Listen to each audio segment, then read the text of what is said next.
Seigneur, ta parole est grande, elle demeure à jamais. Ta parole est infaillible, rien ne peut la supprimer. Bienvenue à vous, chers spectateurs, ainsi qu'à tous nos spectateurs dans le monde entier, dans un nouvel épisode de notre émission d'études quotidiennes Toute la Bible. Nous poursuivons notre étude de la première épître de Paul aux croyants de Corinthe. Nous en sommes au chapitre 15, l'avant-dernier chapitre. Dans l'épisode d'aujourd'hui, nous commencerons l'étude de ce chapitre qui est considéré comme un très important document juridique qui parle du plus grand fait historique, la mort et la résurrection du Christ. Permettez-moi tout d'abord d'accueillir notre invité, le serviteur du Seigneur, le docteur Farid Zaki. Bienvenue, docteur Farid. Merci beaucoup. Bienvenue aussi à nos invités, honorés de vous avoir. Docteur Farid, que représente le chapitre 15 pour vous personnellement? Que représente-t-il pour vous?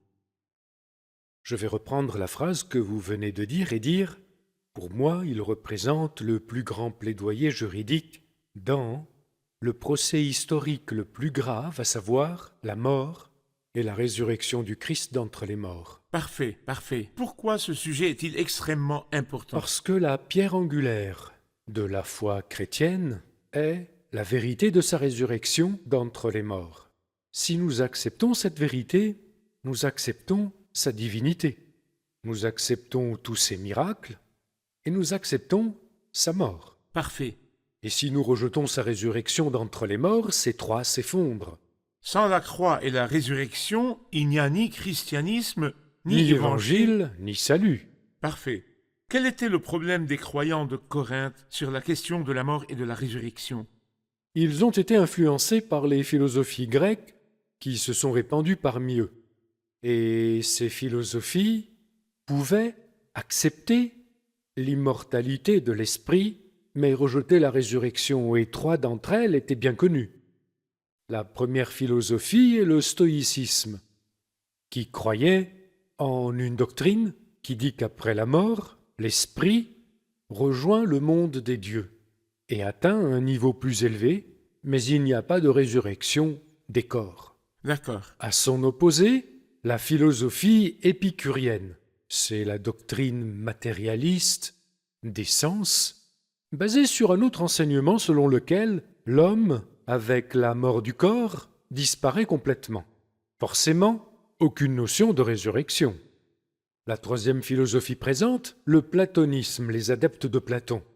Et ceux-ci affirment que l'esprit, après la mort, entre dans un autre corps et passe de corps en corps, comme s'il migrait d'un corps à un autre corps, donc avec l'immortalité de l'esprit. Mais résurrection, il n'y a pas.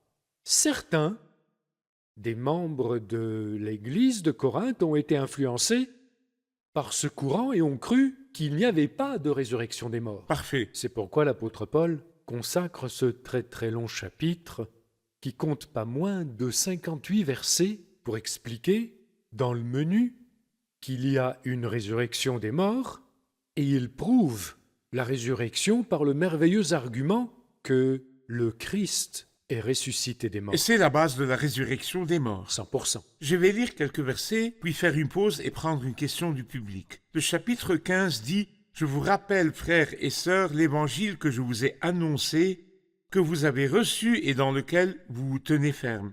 C'est aussi par lui que vous êtes sauvés, si vous le retenez dans les termes où je vous l'ai annoncé. Autrement, votre foi aurait été inutile. Je vous ai transmis avant tout le message que j'avais moi aussi reçu. Christ est mort pour nos péchés conformément aux Écritures. Il a été enseveli et il est ressuscité le troisième jour conformément aux Écritures. Ensuite, il est apparu à Céphas puis aux 12. Après cela, il est apparu à plus de 500 frères et sœurs à la fois, donc la plupart sont encore vivants et dont quelques-uns sont morts. Ensuite, il est apparu à Jacques, puis à tous les apôtres. Après eux tous, il m'est apparu à moi aussi comme à un enfant né hors terme. En effet, je suis le plus petit des apôtres et je ne mérite même pas d'être appelé apôtre parce que j'ai persécuté l'Église de Dieu. Mais par la grâce de Dieu, je suis ce que je suis et sa grâce envers moi n'a pas été sans résultat. Au contraire, j'ai travaillé plus qu'eux tous. Non pas moi, toutefois, mais la grâce de Dieu qui est avec moi. Ainsi donc que ce soit moi ou que ce soit eux, voilà le message que nous prêchons et voilà aussi ce que vous avez cru. Nous allons faire une pause maintenant. Chers spectateurs, je vous retrouve après la pause, ne quittez pas.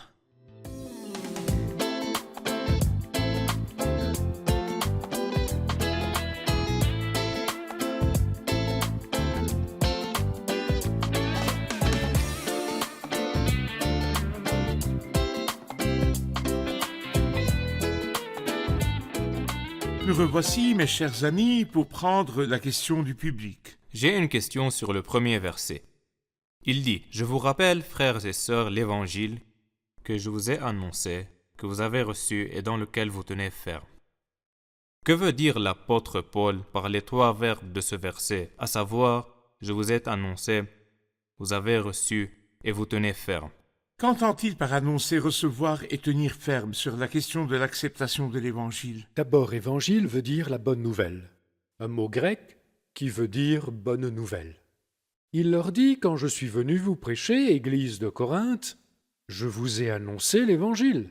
Et que disait-il? Que le Christ est mort, comme il est écrit, qu'il a été enseveli, confirmant sa mort véridique, et qu'il est ressuscité le troisième jour, puis il est apparu comme preuve de sa résurrection réelle. Ces vérités vous ont été annoncées.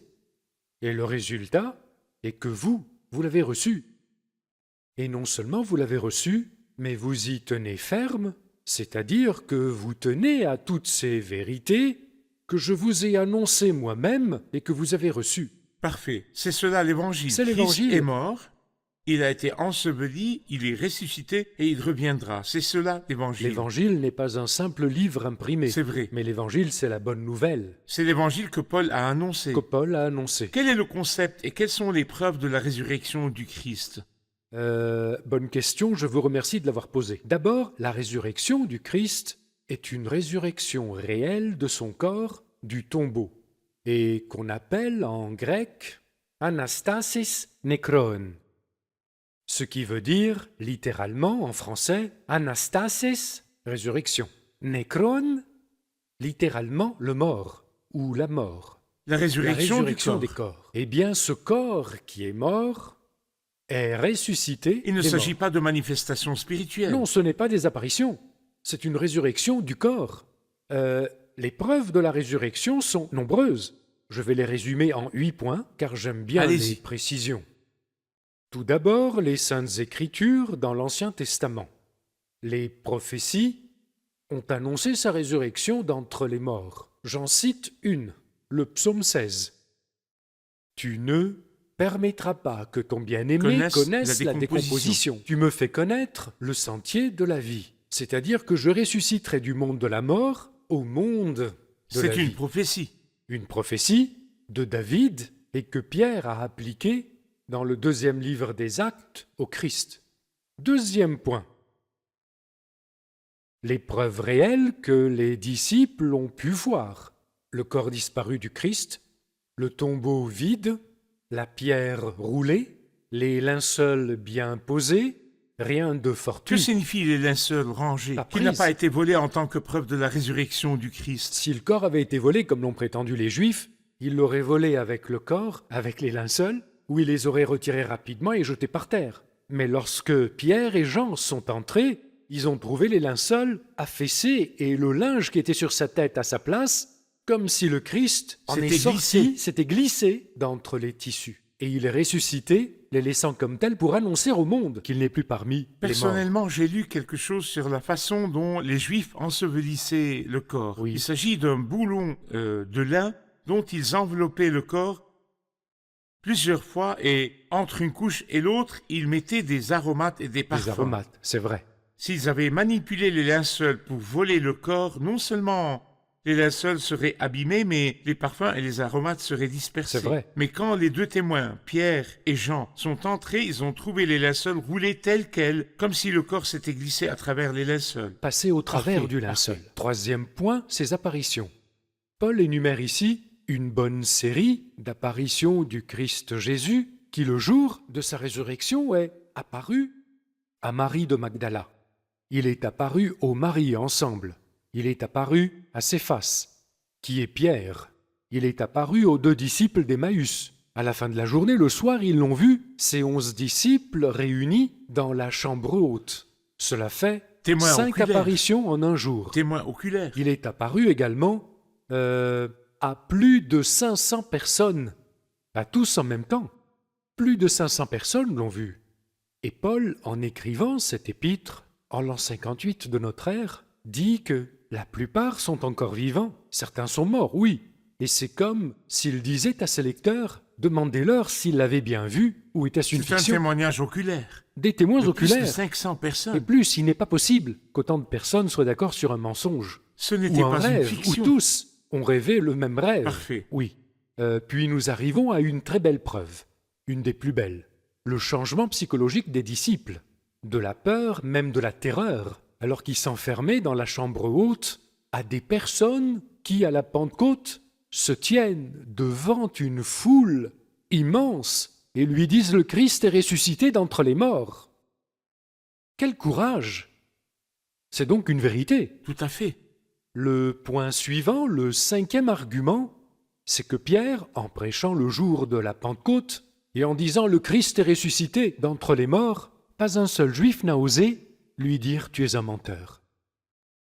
Pourquoi? C'était une certitude. Mais qu'ont fait les Juifs après cela?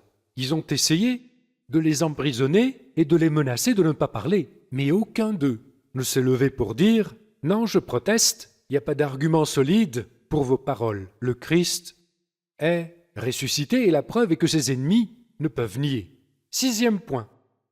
La conversion, Saül de Tarse, l'apôtre des nations. Qui lui est apparu? Le Christ, Le Christ, qui transforme un homme qui tue les chrétiens, un terroriste, un terroriste, qui veut détruire l'Église de Dieu, en serviteur, témoin du Christ, prêt à mourir et qui est mort, rien que pour le Christ. 7e point. La foi des Corinthiens. Ceux qui vivaient dans l'idolâtrie, dans l'impureté, la méchanceté, sont maintenant devenus saints et forment une Église. Cela prouve quoi? Que celui qui les a changés vit au ciel, il est mort, ressuscité et il vit. La dernière chose, et 8e preuve, le mot évangile. Si le Christ est mort et n'est pas ressuscité, où est la bonne nouvelle? où est la bonne nouvelle? Que dirais-je aux gens? Leur dirais-je, votre maître et votre chef et le fondateur de votre religion est mort. Il est dans son tombeau et il n'est pas ressuscité. Et moi suivrai-je un homme mort? Suivrai-je un mort ou un vivant? Celui qui est vivant, bien sûr. Le tombeau vide est la plus grande preuve de la résurrection du Christ. Amen. Pourquoi la résurrection? Nous avons appris les preuves de la résurrection. Pourquoi le Christ devait-il ressusciter des morts? Voyez-vous, parce que s'il n'était pas ressuscité des morts, et là nous allons lire Allez-y. c'est-à-dire que dirais-je, plusieurs conséquences, plusieurs malheurs qui auraient pu arriver si Christ n'était pas ressuscité d'entre les morts. Plusieurs problèmes. Si Christ n'est pas ressuscité, la prédication est vide. Savez-vous ce que c'est vide? Futile, inutile, inefficace. Prêchez autant que vous voulez. Annoncez ce que vous voulez, il n'est pas ressuscité. Le Sauveur n'est pas ressuscité des morts. Deuxièmement, votre foi est inutile, la foi de ceux qui croient est inutile. Il s'adresse ici aux Corinthiens. Vous croyez vraiment qu'il n'y a pas de résurrection? Quelle est donc cette foi qui vous a changé? Une chose efficace vous a transformé, du mal au bien. Troisièmement, si le Christ n'est pas ressuscité, nous sommes de faux témoins vis-à-vis de Dieu. Qui sont-ils? Les plus honorables, les apôtres du Christ, qui ont souffert pour prêcher l'Évangile et fonder des églises, et qui sont morts en martyrs. Peuvent-ils être vraiment de faux témoins? Ils témoignent d'une vérité qui n'en est pas. 4e point. Si Christ n'est pas ressuscité, vous êtes encore dans vos péchés, et toujours esclaves de vos péchés. 5e point. Ceux qui dorment en Christ, c'est-à-dire les frères croyants qui sont morts, il dit qu'ils dorment parce que le croyant dort. Mais ils y sont perdus. Pourquoi? Parce qu'on les a mis en terre et ne ressusciteront jamais. Ils n'ont pas d'espérance. Pas d'espérance. 6e point. Nous aurons l'espérance en Christ pour cette vie seulement. Bon, et nous dans cette vie?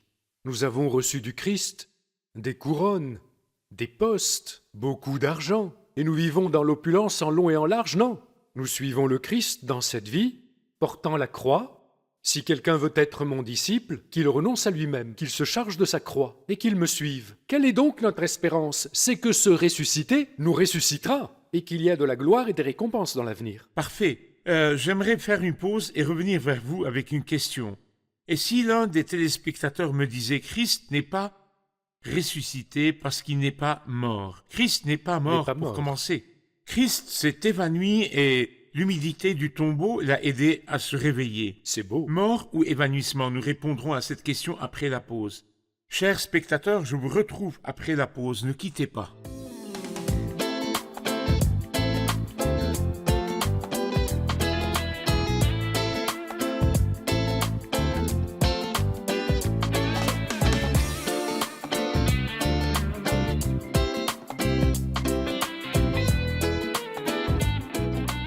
Nous revoici, mes chers amis, pour le plus grand fait de l'histoire, la mort et la résurrection du Christ. Docteur Farid, je vous ai posé la question avant la pause. Mort ou évanouissement? Mort pour les raisons suivantes. Allez-y. Premièrement, est-ce que le Christ lui-même a-t-il parlé pendant sa vie sur terre de sa mort? Oui, et à plusieurs reprises. Question. Cet homme, cette personne, la personne du Christ, était-il authentique dans tout ce qu'il disait ou faisait-il dans l'exagération? Sa vie témoigne qu'il était vrai. Et tous les milieux de toutes les tendances et toutes les religions, en venant au Christ, s'inclinent, même ceux qui ne croient pas à sa mort, et reconnaissent que c'est une personne vraie. Et il a parlé de sa mort à différents moments de sa vie. Deuxièmement, qu'en est-il des 39 livres de l'Ancien Testament, qu'il s'agisse des livres de Moïse, les 5, qu'il s'agisse des livres historiques, qu'il s'agisse des livres poétiques, comme les psaumes, qu'il s'agisse des livres prophétiques? On trouve dans l'Ancien Testament quelques 333 prophéties sur le Christ comprenant les détails de sa mort. Elles disent que Judas l'a vendu pour 30 pièces d'argent. Elles disent aussi qu'il mourra crucifié. Psaume 22, ils ont percé mes mains et mes pieds. Et il dit qu'on envisageait le déposer dans un tombeau public avec les méchants, selon la coutume romaine. Cependant, on l'a déposé dans le tombeau d'un riche. Que signifie donc tout cela? Mais lui était blessé à cause de nos transgressions, brisé à cause de nos fautes. La punition qui nous donne la paix est tombée sur lui, et c'est par ses blessures que nous sommes guéris. Ésaïe les a dites plus de 700 ans avant le Christ. Encore une chose. Que pensez-vous des phénomènes naturels que l'histoire a rapportés? Au moment de sa mort. Au moment de sa mort, par exemple. Le soleil s'est obscurci pendant 3 heures. De midi à 15 heures. D'accord? L'histoire rapporte qu'à ce moment-là, il y avait... Ils ont essayé de dire que c'était une éclipse solaire. Non, ce n'était pas une éclipse solaire. Ce n'était pas le moment pour une éclipse solaire. Ils ont parlé d'un phénomène naturel inexplicable où la lumière du soleil a disparu complètement pendant 3 heures de temps. Aussi, il y avait d'autres phénomènes naturels. Il y a eu un tremblement de terre et des rochers se sont fendus en Palestine et même des tombes se sont ouvertes. Ok? Encore une chose présente tout au long du christianisme. Les 2 prescriptions inhérentes à l'Église du Christ depuis le 1er siècle jusqu'à aujourd'hui, le baptême et la fraction du pain. Le baptême et le repas du Seigneur. Que représente le baptême? La mort, l'ensevelissement, la résurrection. La personne descend dans l'eau et en ressort. Et que dit-elle? Je suis morte, ensevelie et ressuscite avec le Christ. Pourquoi la mort et l'ensevelissement? Parce que le Maître est mort et ressuscité. Parfait. Puis, la fraction du pain dont nous avons parlé dans les chapitres 10 et 11 de cet épître.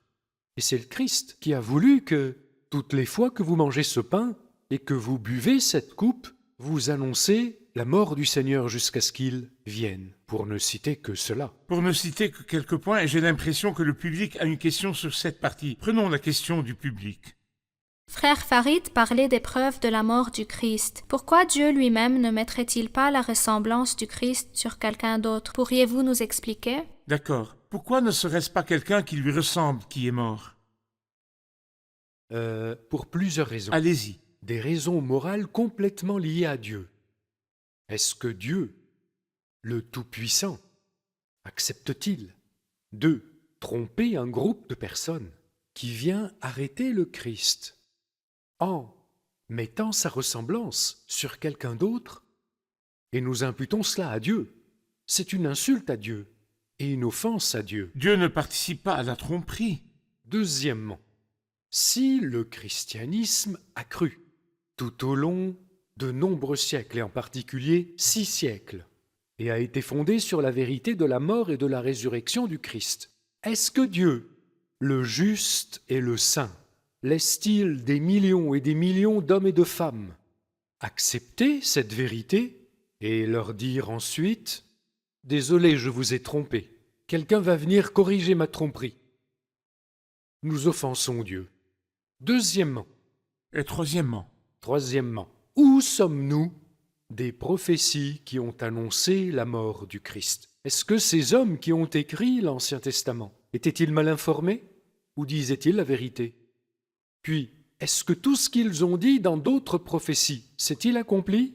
Nous avons Ésaïe qui a écrit le plus beau chapitre décrivant la mort du Christ à la place des pécheurs. Il a prophétisé sur l'Égypte, il a prophétisé sur Tyr, il a prophétisé sur Damas, il a prophétisé sur la Syrie, a prophétisé sur Babylone, et tout s'est accompli dans l'histoire. Mais quand on arrive au Christ, nous dirons non, désolé, ce qu'a écrit Ésaïe n'était pas précis, et Dieu a mis la ressemblance du Christ sur quelqu'un d'autre.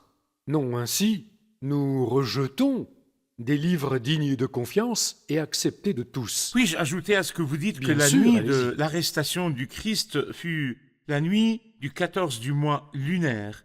À l'époque, c'était la pleine lune. Lorsqu'ils sont allés arrêter Christ dans le jardin, tout était visible et ils avaient des lanternes. Judas l'a reconnu et l'a embrassé, il n'y a donc pas eu de confusion ni d'équivoque. Et lorsqu'il a comparu dans les procès, ils étaient 6, ils savaient qui se tenait devant eux avec sa voix qu'ils avaient l'habitude C'est vrai. d'entendre et son visage qu'ils avaient l'habitude de voir. 6 procès devant les Romains et devant les Juifs. Et près de la croix, sa mère était près de la croix, Tout la à Sainte fait. Vierge Marie était près de la croix. C'est ça. Et Parfait. d'autres femmes qui l'ont accompagné et l'ont suivi pendant son Et ministère. sa mère, à la présentation, ne lui a-t-il pas dit « L'homme juste qu'était Siméon, toi-même une épée te transpercera l'âme » Que veut-il dire? Il voulait parler de ses souffrances même lorsqu'elle verra Jésus-Christ suspendu à la croix souffrant. Alors une épée te transpercera avec de grandes souffrances. C'est que tout l'ensemble du tableau indique que c'est le Christ Jésus qui est mort. Parfait. Le Christ est vraiment mort et vraiment ressuscité. Merci, docteur Farid. Revoyons l'épisode avec les invités. Quel était le problème des croyants de Corinthe concernant la question de la résurrection du Christ? Les Corinthiens étaient influencés par les philosophies grecques présentes à l'époque. Les philosophies étaient au nombre de 3. Le stoïcisme, selon lequel, après la mort, l'esprit rejoint le monde des dieux, mais le corps ne ressuscite pas. L'épicurisme, selon lequel l'esprit périt avec le corps, c'est-à-dire que l'homme tout entier périt. Le platonisme, selon lequel l'esprit entre dans un autre corps, et ainsi de suite. Il y a donc beaucoup de possibilités, mais pas de résurrection du corps. L'apôtre Paul explique donc à ses lecteurs, non, il y a une résurrection du corps avec de nombreuses preuves, dont la plus importante est la résurrection du Christ. Quel est l'évangile que l'apôtre Paul a reçu et annoncé? L'évangile est un mot grec qui signifie la bonne nouvelle. Il parle de la mort, de l'ensevelissement et de la résurrection du Christ, suivi de son apparition comme preuve de sa résurrection. Parfait. Merci beaucoup. Que Dieu vous bénisse. Merci, docteur Farid. Que Dieu vous bénisse. Chers spectateurs, le Christ est venu à lui toute la gloire et la Bible dit de lui « Et la parole s'est faite homme, elle a habité parmi nous ». Mais pourquoi le Christ est-il venu? Le Christ n'est pas venu pour vivre et faire des miracles, puis quitter la terre, s'en aller et monter au ciel. Mais le Christ est venu pour mourir. Le Christ était le grand sacrifice qui a été précédé par tant de prophéties dans l'Ancien Testament, confirmant la mort du Christ, la nécessité de la mort du Christ. Le Christ est venu pour être le sacrifice sur la croix afin d'expier les péchés du monde ou le péché du monde. Le Christ est venu pour mourir volontairement et le Christ est mort. Il n'a pas été épargné par la mort comme Isaac, le fils d'Abraham. Mais le Christ est mort, il est vraiment mort. Et le Christ qui est mort est aussi ressuscité d'entre les morts, et il vit maintenant d'après la puissance d'une vie impérissable. Où est le Christ aujourd'hui? Si vous vous demandez où est le Christ aujourd'hui, le Christ est au ciel. Le Christ est au ciel après sa résurrection d'entre les morts, et le tombeau vide en Palestine témoigne de la résurrection du Christ. Les gens ne visitent pas un tombeau contenant le corps de son propriétaire, mais ils visitent un tombeau vide qui témoigne que celui qui était ici dans le tombeau est le Seigneur de la vie. Pourquoi cherchez-vous parmi les morts celui qui est vivant? Le Christ est ressuscité, c'est l'espérance, et il vous donne aussi l'espérance. Si vous acceptez le Christ comme sauveur personnel de votre vie, et si vous faites l'œuvre du Christ sur la croix comme vôtre personnellement, vous ne craindrez pas la mort. Et si la mort vient à vous, vous aurez la vie en Christ. La résurrection du Christ est une preuve et aussi un gage de notre propre résurrection plus tard. La question de l'épisode d'aujourd'hui: quelles sont les preuves de la résurrection du Christ? Quelles sont les preuves de la résurrection du Christ?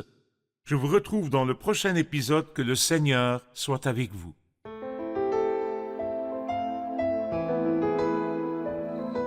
Seigneur, ta parole est grande, elle demeure à jamais. Ta parole est infaillible, rien ne peut la supprimer.